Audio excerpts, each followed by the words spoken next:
Narito na ang mga malalaking balitang Central Luzon ngayong araw. Karagdagang 330 pesos sa sweldo ng mga manggagawa sa Central Luzon, pinag-aaralan daw ng gobyerno. 8 kalsada sa Malolos, isasara para sa konstruksyon ng North-South Commuter Railway Phase 1. Mayoral aspirant sa Santo Tomas, nag-walk out sa signing ng Peace Covenant. Hiling na dialogo, di raw napagbigyan. At nasa 4.7 million na balota para sa Central Luzon na imprenta na.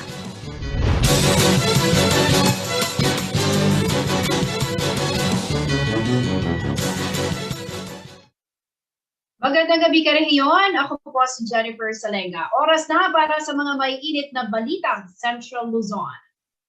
Gumugulo ngayon sa Regional Tripartite Wages and Productivity Board ang petisyon na 330 pesos wage increase para sa mga manggagawa sa Central Luzon dahil sa nararanasang inflation sa bansa. Ayon sa labor group na kung tawagin ay Unity Wage Increase Now, hirap ang mga minimum wage earners sa pagtaas ng presyo ng mga bilihin. Narito ang report.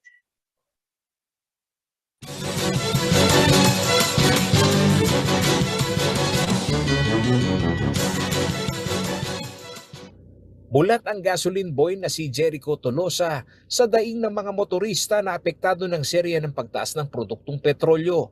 Sa iba't ibang kadahilanan na nakakaapekto sa presyo ng produktong petrolyo na kanyang ibinebenta, isa lamang umano ang malinaw sa kanya tuwing uutusan itong aabisuhan ng mga motorista na may price increase. Ito ay maging silang mga maliliit na manggagawa ay apektado ng dagdag singil. Medyo sir, kulang kasi tumas lahat yung bilihin eh. Pati yung presyo ng gasolina, lahat-lahat. Magkano ba sahod natin, sir? Lang sir, 400 per day. Budget lang. Tipid-tipid muna. Hindi pa sumampa sa 422 pesos na minimum wage si Tolosa. Sa gastos lamang sa pamasahe at kung kakain pa umano siya sa karinderya ay kakapusin ang kanyang 400 pisong sweldo. Nagbabaon ba tayo, sir? Oo, nagbabaon. Dati pa, ginagawa natin pa, kumakain tayo sa labas? Hindi na sir, hindi na makakain sa labas. Kasi mahal na yung bilhin. Hirit niya sa pamahalaan ay wag sanang mapag-iwanan ang mga manggagawa sa Pampanga sa itinutulak na wage increase. Dahil kung tutuusin, ang pagtaas ng presyo ay hindi lamang sa isang rehiyon, kundi halos sa buong bansa. Sana po mataas po yung sahod ng mga manggagawa dito sa Pampanga para makatulong naman po sa mga pamilya. Nakabinbing ngayon sa 2 kapulungan ng Kongreso ang panukala na itaas na 750 pesos ang national minimum wage na itinutulak ng labor group na Workers Alliance. Ayon kay Charlie Arevalo, chair ng Unity for Wage Increase Now o UWIN, 2019 pa ang huling petisyon nila na taasan ang minimum wage ng mga manggagawa. Sa ngayon ay binuhay namin ito at pinalo up namin ito dahil talagang lugmok na po ang mga manggagawa dahil nga sa patuloy na pagtaas ng mga halaga ng petroleum products natin. Katumbas ito ng dagdag na 220 pesos sa kasalukuyan na 530 pesos na minimum wage sa National Capital Region at dagdag na 330 naman sa gitnang Luzon sa kasalukuyang minimum wage na 420 pesos. Kung tutuusin umano, ang 13,000 pesos monthly minimum wage ng manggagawa ay malayo pa sa 16,625 pesos na monthly poverty threshold. Ito ay nangangahulugan lamang na 20 days siyang magtatrabaho at ang 20 days sa 750 ay nangangahulugan ulit ng 50 lamang. So kung tutuusin, ito ay negative pa rin sa basic need ng manggagawa. Pero alam po namin na kung ito ay mapagbibigyan, akagyat, ay malaking bagay na rin po ito. Kasama sa panawagan ng grupo na matugunan ang Medium and Micro Enterprises o MSMEs wage subsidy upang maalalayan ang mga maliliit na negosyante na hindi pa nakakabangon. Kinumpirma naman ni Department of Labor and Employment Region 3 Director Geraldine Panlillo na may nakabinbin ngayon na petisyon mula sa grupong kung tawagin ay Super Federation, isang labor group sa Regional Tripartite Wages and Productivity Board ang 330 wage increase sa Central Luzon. Inaasahan umano ang pagdinig ngayong Huwebes, March 17. Matatandang hindi lamang ang labor group ang nagsabing hindi sapat ang minimum wage sa mga manggagawa dahil sa tumitinding krisis sa ekonomiya. Mismong si DOLE Secretary Bello ang nag-atas na reviewin muli ito. Paolo G. Santos, CLTV News.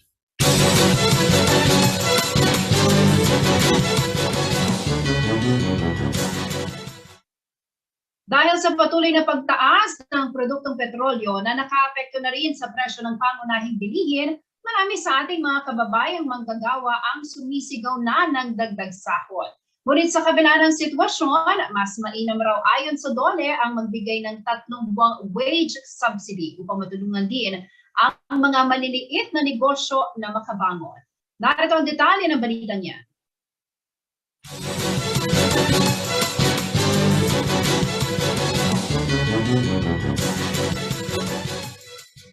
Hindi pa man nakakabawi ang mga Pinoy mula sa epekto ng pandemya, panibagong kalbaryo na naman ang big-time oil price hike. Kahit pa sa mga may trabahong tulad ni Vin Apolinario, ramdam na raw ang epekto ng giyera sa pagitan ng Russia at Ukraine sa pandaigdigang ekonomiya. Medyo critical kasi ngayon napakahirap talaga. Especially sa ating mga motorista, talaga napakataas ng gasolina. Especially ako din rin ako empleyado kaya talagang napakahirap ng sitwasyon natin ngayon. Hindi pa kasi natatapos yung pandemic, tapos patas pa ng patas yung mga bilihin natin. Dagdagan ang minimum wage. Ito ang panawagan ng empleyadong si Charmaine Lozano, kasunod ng pagtaas hindi lamang sa presyo ng produktong petrolyo, kundi maging sa pangunahing bilihin. Ang mga minimum wage earner, halos wala na raw kitain sa sobrang taas ng presyo ng mga bilihin. Mabibigyan ng chances na tumaas yung wage ng Pampanga. Siyempre, it's better po para sa amin yon kasi especially ngayon, nagka-pandemic, maraming circumstances na nangyari. So, mas magiging pabor sa lahat ng frontliner na tumaas talaga yung wage ng Pampanga. Hindi na rin daw sapat ang kinikita ni Jericho Reñola para sa pangangailangan ng kanyang pamilya. Yung sahod, nagkukulang na sana sa pang-araw-araw. Dahil sa pagtaas ng presyo ng produktong petrolyo, ipinanukala ng Department of Labor and Employment o DOLE ang wage subsidy na nagkakahalaga sa 24 billion pesos kung saan 1 milyong manggagawa ang inaasahang makikinabang. Ayon kay DOLE Assistant Secretary Dominic Tutay, ang subsidy ay tatagal ng 3 buwan simula April hanggang Hunyo ngayong taon. Kinikilala raw ng DOLE ang panawagan na pagtaas sa sahod dahil sa patuloy na pagtaas ng fuel prices, ngunit sinusuportahan din nila ang nagpapatuloy na economic recovery efforts ng gobyerno. Ani Tutay, ang kasalukuyang sahod lubhang hindi sapat lalo na raw sa mga minimum wage earners. Kasabay ng full swing na economic recovery ng gobyerno, dapat mabigyan ng subsidiya lalo na ang mga vulnerable workers, partikular na ang mga higit na apektado ng fuel price increase at ang domino effect nito sa presyo ng pagkain at basic goods and services. Ngayong panahon na ito, kung saan ramdam ang indirect impact ng global tension sa ekonomiya ng Pilipinas, nakikita raw ng DOLE na importante ang wage subsidy para sa mga manggagawang Pilipino. Hiningi na raw nila kay Pangulong Rodrigo Duterte na aprubahan ang kanilang panukala. Umaasa naman ang mga manggagawa na maaprubahan na ito ng Pangulo sa lalong madaling panahon. Kailangan din namin kasi ng mga empleyado talaga yon.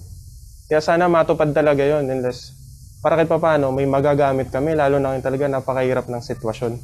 Ang malaking tulong po sa bawat empleyado yun kasi yung mga gastusin po kasi patas na patas ngayon. Pagtitiyak naman ni Tutay sa mga micro, small and medium enterprises o MSMEs na nagbubukas pa lang matapos ang pagluluwag sa restrictions. Bibigyan daw sila ng breathing spaces upang makabawi sa loob ng 3 buwan kung saan bibigyan ng subsidiya ang mga manggagawa. Hiniling din ng DOLE ang reappointment ng stakeholder representatives sa NWPC at regional wage boards. Ilang labor groups gaya ng Partido Manggagawa ang nananawagan sa Kongreso ng 100 pesos increase sa daily minimum wage sa buong bansa. Maliban dito, humihingi rin ng cash aid, price discounts at emergency jobs creation ng naturang grupo. Ang panawagan para sa dagdag sahod ay long overdue na raw dahil 3 taon na ang nakalipas mula nang magkaroon ng minimum wage adjustment ayon sa national chair ng grupo na si Rene Magtubo. Angelica Cara, CLTV News.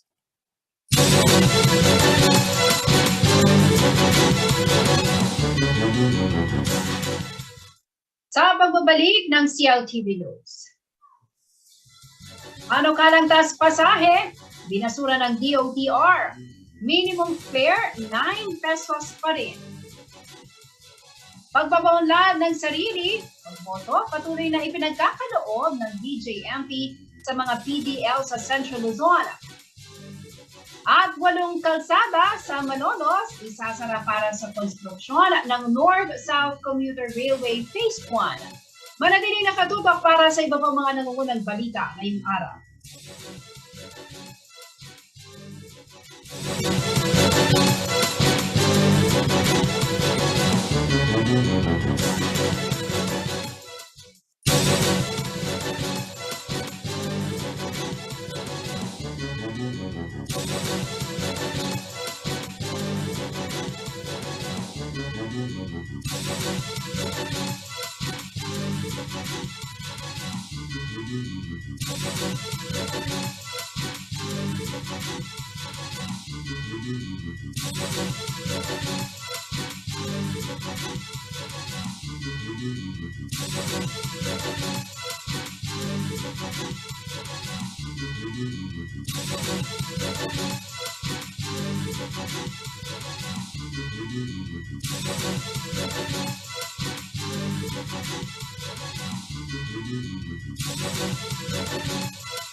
Nagbabalik ang CLTV News. At sa iba pa mga nangungunang balita, ibinasura po ng Department of Transportation ang panukalang magpatupad ng taas pasahe sa kasabay ng sunod-sunod na dagdag singil sa mga produktong petrolyo.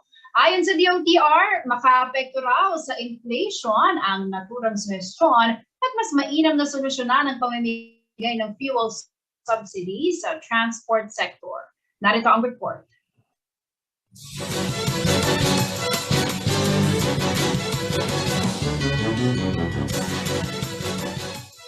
Hindi binabura ng Department of Transportation ang panukalang dagdag sa pasahe sa mga pampublikong transportasyon. Sa address to the nation ni Pangulong Rodrigo Duterte ngayong Miyerkules, sinabi ni Transportation Secretary Arthur Tugade na ang implementasyon ng fare hike ay makaapekto sa inflation rate.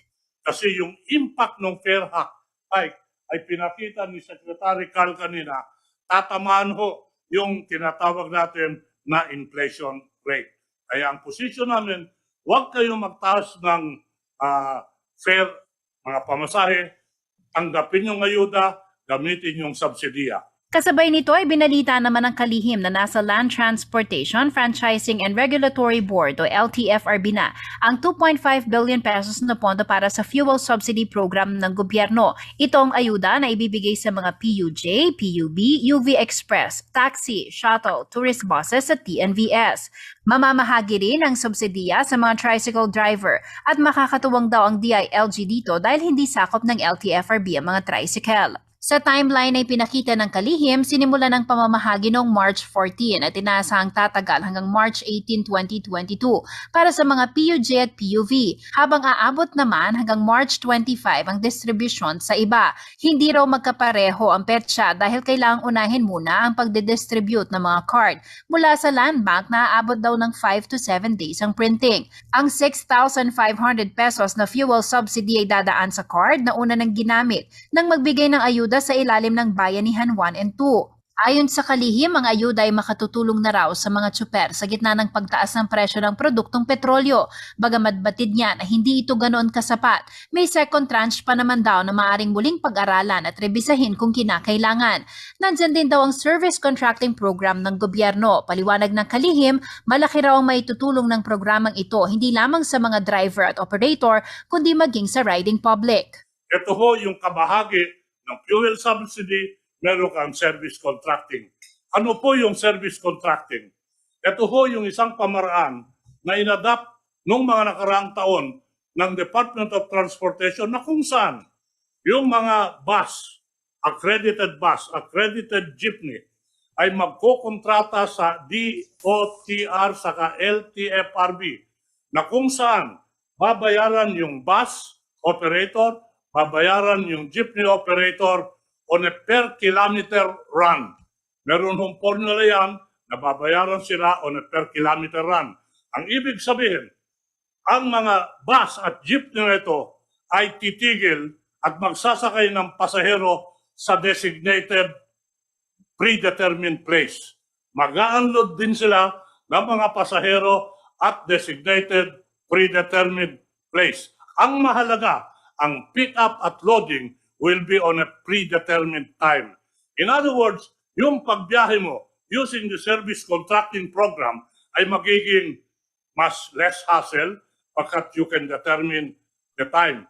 Ang mahalaga rin ho dyan, Mayor, yung mga sumasakay dito sa service contracting, hindi na nagbabayad ng pamasahe. Ang bayad sa service contracting program ay manggagaling sa LTFRB at DOTR. 7 billion pesos ang inaprobahang budget para rito ngayong 2022. Ayon kay Tugade, nitong nakaraang taon, nasa 75 million ridership ang nakinabang sa naturang programa.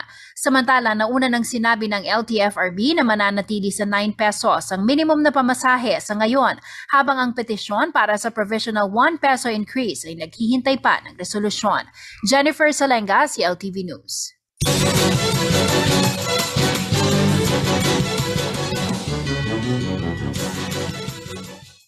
Bagamat nasa loob ng mga detention and jail facilities, patuloy raw ang mga ginagawang pagpapaunlad sa sarili ng mga karehiyon nating Persons Deprived of Liberty o PDL.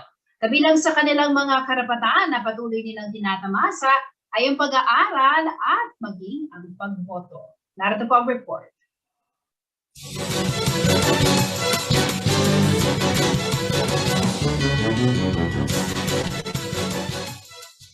Tiniyak ng Bureau of Jail Management and Penology o BJMP na patuloy na bibigyang pagkakataon ang mga persons deprived of liberty o PDL sa Central Luzon na higit na mapaunlad ang kanilang mga sarili. Ayon kay BJMP Regional Chief of Staff at Gender Development Focal Person, Jail Superintendent na si Rebecca Tigelo, nagsasagawa sila ng mga programa ayon sa pangangailangan at kapasidad ng mga PDL, lalo na mga kababaihan at mga senior citizen. Nakamit na raw ang gender empowerment sa pamamagitan ng pantay na pagtrato sa mga PDL at ang paggalang sa kanilang mga karapatan sa paraang walang kinikilingan. Pansamantala lamang daw ang pananatili nila sa mga kulungan, kaya naman ang patuloy ang pag-iingat at pagpapaunlad ng BJMP sa kanila. Ang mga babaeng PDL ay binibigyan ng posisyon na pamunuan ng kanilang sariling mga grupo sa loob ng mga kulungan para maramdaman nila ang pakiramdam ng pamumuno at pahusayin ng kanilang mga kasanayan. Maliban dito, iniaalok ng BJMP ang alternative learning system upang ipagpatuloy pa rin ng mga PDL ang kanilang pag-aaral. Dagdag pa ni Tigelo na nakikipagtulungan sila sa Technical Education and Skills Development Authority o TESDA sa pagbibigay ng national certificates.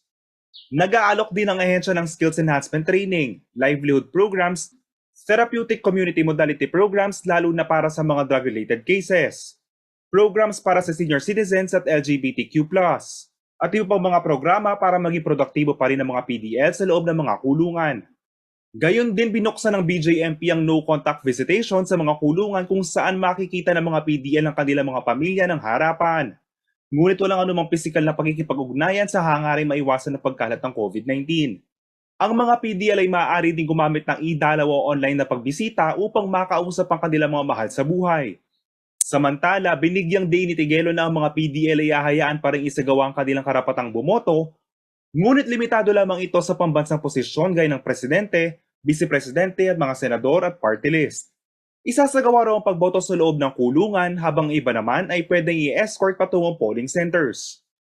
May kabuuang 37 BJMP man facility ang Central Luzon na kasalukuyang okupado ng higit 7,000 PDL. Sa mga ito, 1,094 ang mga babaeng PDLs habang walong kulungan ng mga all-female dormitories. JM De Jesus, CLTV News.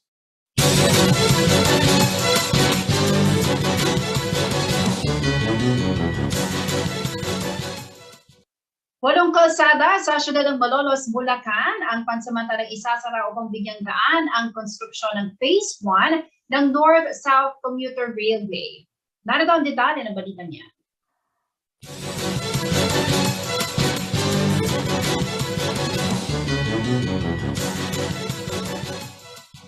Pansamantalang isasara ang 8 pangunahing kalsada sa Malolos, Bulacan para sa pagkakalso ng fabricated concrete girders na gagamitin sa itinatayong North-South Commuter Railway o NSCR Project Phase 1. Nauna nang sinarado ang bahagi ng Dakila Dahlia Road at matapos makumpleto ang pagkakalso sa fabricated concrete girders, muli na itong binuksan sa trapiko noong March 11. Mula April 11 hanggang 28 naman ay isasara ang Marcelo Road na daan papunta sa Holy Infant, Holy Spirit Academy, Marcelo H. Del Pilar at sa Bulacan Sports Complex. 2 beses na isasara ang bungad ng Paseo del Congreso Crossing Intersection. June 13 hanggang July 1 ang unang pagsasara dito habang sa September 24 hanggang October 12 naman ang ikalawang beses. Sa August 17 hanggang September 3 naman nakatakdang isara ang San Pablo Santa Isabel Road. Gayon din ang Camia Santor Road simula September 27 hanggang October 11. Sa susunod na taon naman, hindi isasarado sa publiko ngunit makikiputi ng Capital View, kung saan mula sa 4 na linya ay magiging 2 na lamang ito simula January 2 hanggang May 5. Paraan ito upang makapagbigay daan sa paggawa ng turnout para sa mga tren ng NSCR. Sa March 16 hanggang 31 ng susunod na taon din nakatakdang isarado ang kalsada papunta sa First Bulacan Industrial City at sa First Bulacan Business Park. Gayon din ang Fausta Road na isasara mula June 19 hanggang July 7. Maglalatag ng alternatibong daan ng kontraktor upang magtuloy-tuloy pa rin ang daloy ng trapiko sa mga petsang nabanggit. JM De Jesus, CLTV News.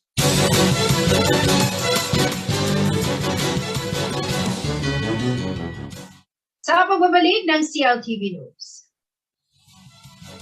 Nasa 4.7 million na balota para sa Central Luzon na imprenta na.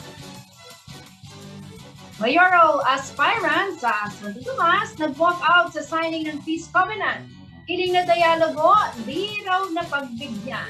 Manatiling nakatutok at magbabalik ang CLTV News.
Nagbabalik ang CLTV News.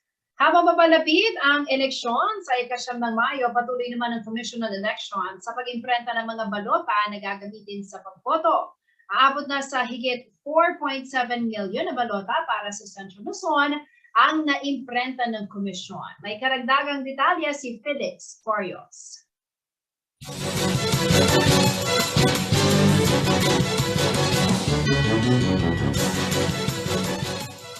Tinatayang nasa 4.7 milyon na balota para sa Central Luzon ang naimprenta na ayon kay Commissioner Marlon Casquejo, ang head ng printing committee ng COMELEC. 7 million official ballots ang inaasahang gagamitin sa buong rehiyon. Natapos na rin umano ang printing ng halos 80,000 ballots na ipadadala sa iba't ibang embahada ng Pilipinas sa ibang bansa para sa overseas absentee voting. Ibinahagi pa ni Casquejo na tapos na ang National Printing Office sa pag-iimprenta ng 60,000 manual ballots na gagamitin naman para sa local absentee voting. Kasalukuyan namang iniimprenta ang higit 7.3 milyon na kakailanganing balota para sa National Capital Region.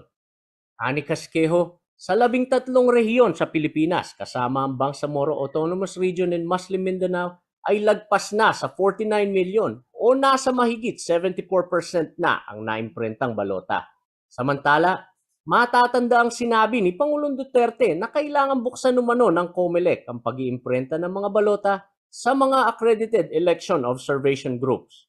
Ito ay matapos magpahayag ng pagkabahala ang National Citizens Movement for Free Elections o NAMFREL kaugnay sa hindi pagiging accessible sa mga election observation groups ng National Printing Office sa Quezon City. Ayon sa Section 15 ng Republic Act 9369, ang pagtatalaga ng mga watchers o bantay mula sa mga accredited political parties at mga deputized citizens' arms kagaya ng NAMFREL sa pag-iimprenta, pag-iimbak at pamamahagi ng mga official na balota ay pinahihintulutan. Felix Barrios, CLTV News.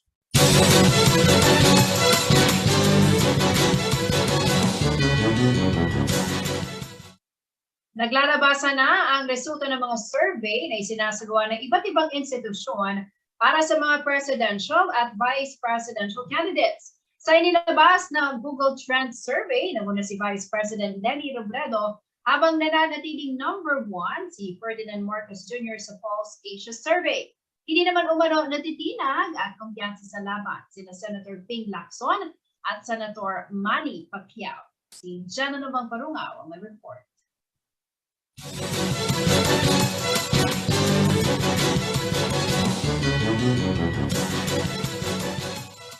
Inilunsad ng Google ang sarili nitong search trend page o ang Google Trend na sumusukat sa mga paghahanap o searches na may kinalaman sa eleksyon sa bansa. Isa sa mga feature nito ay sumusukat sa mga presidential at vice presidential topics. Magkagayunman, hindi umano ito polling data na nagsasabi ng voters' preference. Naging top most search presidential candidate si Vice President Leni Robredo na may 46%. Sinundan ito ni Ferdinand Marcos Jr. na may 26%. Mayor Isko Moreno Domagoso at Senator Manny Pacquiao na 12% at Senator Ping Lacson na 4%. Sa Vice Presidentiables, top search si Mayor Sara Duterte Carpio na may 47%. Samantala, pagdating naman sa Pulse Asia Survey, nananatiling number 1 si Presidential Candidate Ferdinand Marcos Jr. Ang survey na ito ay ginawa mula February 18 to 23 kung saan 2,400 ang sumagot sa katanungan kung gagawin ngayon ang araw ng eleksyon ay sino ang iboboto mo. 60% ang sumagot ni si Marcos Jr., 15% para kay Robredo. Nakakuha ng 10% si Mayor Isko Moreno, 8% si Senator Manny Pacquiao at 2% lamang si Senator Ping Lacson. Nananatili ding pinakamataas sa survey si Mayor Sara. Para sa kampo ni Presidential Candidate Mayor Isko Moreno Domagoso, maituturing umanong outdated na ang resulta ng survey kung ito ay ginawa pa noong February 18 to 23. Malaki na umano ang pagbabago sa pulso ng mga botante.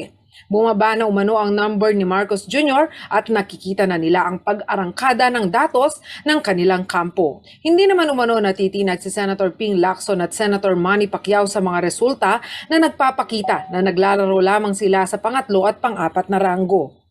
Si Senator Lacson hindi raw naniniwala na sa kabila ng kanyang masigasig na pangangampanya at pagdalo sa mga presidential forum ay bumaba pa ang kanyang resulta mula sa 4% ay 2% na lamang nitong pinakahuling Pulse Asia survey. Kahit maging zero pa umano ang ilalabas na numero ay hindi raw siya maniniwala at lalong hindi niya isusuko ang laban dahil sa May 9 pa magdedesisyon ang botanteng Pilipino. Kinu-question naman ni Senator Manny Pacquiao ang mga sumagot sa Pulse Asia survey. Ayon sa kanya, baka raw mayayaman lamang ang tinanong. Naniniwala ang senador na siya ang sinusuportahan ng Class D and E o ang mga mahihirap na hanay.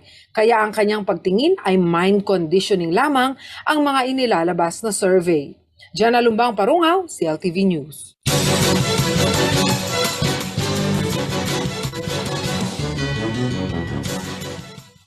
Manatiling nakatutok at magbabalik ang CLTV News.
Babalik ang CLTV News.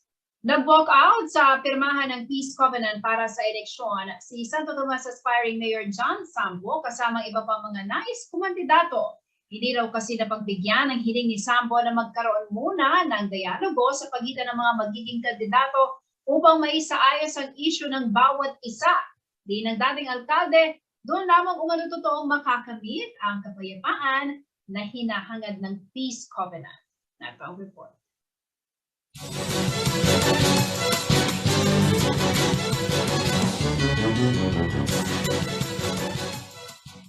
Umaga ng Martes nang ikasa ng COMELEC at ng Philippine National Police ang Peace Covenant signing para sa mga kandidato sa halalan dito sa bayan ng Santo Tomas, Pampanga. Kapansin-pansin na wala ang presensya ng dating alkalde at mayoral aspirant na si John Sambo, ang nag-iisang katapat ni re-electionist Mayor Gloria Ninang Ronquillo. Napag-alaman ng CLTV News na maagang dumating si Sambo, ngunit nag-walkout umano ito nang malaman na wala namang pagkakataon ang mga kandidato na magbukas ng saloobin o magkaroon ng dialogo. Nung marinig ko po yung mga ganon, sinabi ko na lang po sa kanila na siguro mag-set ng ibang araw na hindi nagmamadali. Kasi hindi naman ho biro yung gagawin naming aktibidades. Na kami lang naman ho ang nandun, kaming dalawang partidong umahabol dito sa aming bayan. So ano ho yung gagawin namin doon? Para ano ho ang gagawin namin doon? Para naman kaming inutusan lang din na pumunta lang doon, na hindi namin pwedeng i-voice out ang aming concern. How can you say it unity walk? How can you say it para for peaceful election kung hindi ka naman bibigyang pagkakataon para i-voice out mo yung mga nakikita mo? Nais raw siya ng mabigyang linaw ni Sambo kung ano ang plano ng Philippine National Police upang hindi na maulit ang mga kaguluhan noong nakarang eleksyon kung saan nagkaalitan ang ilan sa mga supporters. Kaya ngayon ay naideklarang yellow code ang Santo Tomas o may history of political unrest. Kung ako lang ho ang tatanungin, para mahinto na ho ito Kasi ilang halalan po. Opo, wala pong patayan na nangyayari sa aming bayan. Pero bugbugan, marami. Depensa naman ni Mayor Ronquillo, bagamat may appointment umano siya ay tinapos niya ang peace covenant. Pwede naman niya akong kausapin kung ano man yung gusto niyang ipahatid sa akin. Siguro hindi rason yung nagmamadali kami kasi actually meron kaming appointment this 10 o'clock. Pero andito pa rin kami para ibigay namin yung support namin do sa request ng ating PNP, ng NAMFREL, ng COMELEC. Kaugnay ng peace and order concern ni Sambo, sinisigurado naman daw ng hepe ng Santo Tomas ng PNP na magiging mahigpit ang kanilang pagbabantay, bagamat wala pa siyang tiyak na sagot sa estado ng labanan ng politika sa bayan. Dito sa Santo Tomas, sino mainit? Ang mga candidate o supporter? Hindi po ako makakapagsabi niyan. Sa amin po, babantayan po namin na mapanatiling matahimik po ang ating bayan. Bagamat hindi na dumalo sa Peace Covenant signing si dating Mayor Sambo, nanatili naman ang ilan sa kanyang mga kapartidong konsehal at sila'y pumirma sa Integrity Pledge. Paolo G. Santos, CLTV News.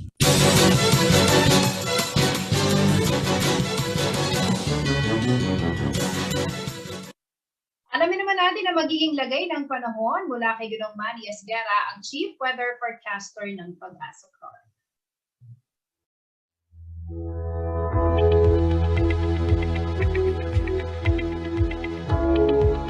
Narito po magiging taya ng panahon sa susunod na 24 oras. Easterlies pa rin po nakakaapekto sa buong bansa, kaya po ang Metro Manila at nalalabing bahagi pa ng bansa, kasama na po dito ang Pampanga, ay magiging bahagya hanggang sa minsan ay magiging maula po ang papawirin na meron lamang po tayo inaasahang mga isolated cases ng mga rain showers at thunderstorm. Ito po ay dulot na ng mainit na easterlies at ng localized thunderstorm. So ito lamang po yung weather system na binabantayan natin na nagbibigay po ng mga isolated rain showers. Samantala po, official na pong inanunsyo ng Pag-asa ang termination po ng northeast monsoon o hanging amihan. So simula po sa araw na ito ay natapos na po ang hanging amihan at ang papalit naman po ay ang mainit na easterlies. Ito po ay dahil ang nag-shift na po yung hangin ng northeasterly to easterlies, kaya pinag-iingat po natin ang lahat dahil magiging maalinsangan po. So umpisa na po ng dry season o magkakaroon na po tayo ng mga warm condition. So pinag-iingat po ang lahat.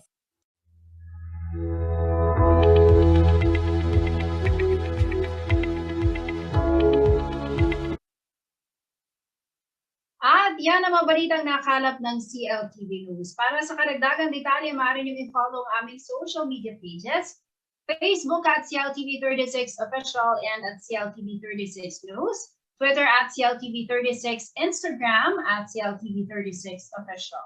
Kung nais po ninyong balikan ang mga programa ng CLTV, pwede nyo bisitahin ang aming YouTube channel at CLTV36 Official at ang aming website www.cltv36.tv. Mapapanood din ang mga programa ng CLTV nationwide via Signal Channel 115 at sa ating 39 cable partners. Kasama po ang buong pwersa ng CLTV News and Current Affairs. Ako